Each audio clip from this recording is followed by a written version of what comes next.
shu yotar holati, zarurat holatlarida yonida bo'lmaydi, qolgan hamma holatda ustozining yonida bo'ladi.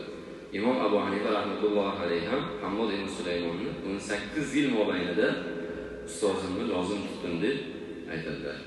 Ya'ni bu ham ustozni lozim tutishlik ham o'sha ilmni yuqishini bir samarasi hisoblanadi. Avvalo ilmni yuqishi borasida aytadigan bo'lsak, Alloh taoloni o'sha bandani harakati, o'sha bandani Allohga bo'lgan taqvosi ham hisobga olinadi.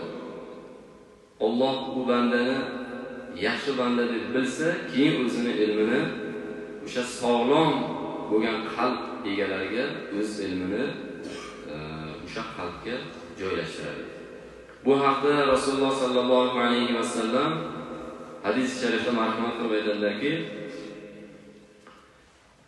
muttafaqun alayh hadisda may yuridillahu bihi khayran yufaqihu fid-din. Ya'ni Alloh taolo kimga bir yaxshilikni iroda qilsa, uni dinda faqih qilib qo'yadi. Alloh qaysi bir bandaga yaxshilikni iroda qilsa, o'sha bandaga o'sha ilm olish yo'llarini ham yengillashtirib qo'yadi, ilmni tushunishlikda ham yengillashtirib qo'yadi. Bir majlisda 100 kishi bir ustozni eshitayotgan bo'lishi mumkin, lekin 100 kishining fahmi, zehni 100 xil bo'ladi. Bir xil bo'lmaydi. O'sha Alloh qodir qilgan insonlargina o'sha ustozni aytayotgan masalasini to'g'ri, daqiq, ya'ni nozik joylarigacha tushunadi. O'zi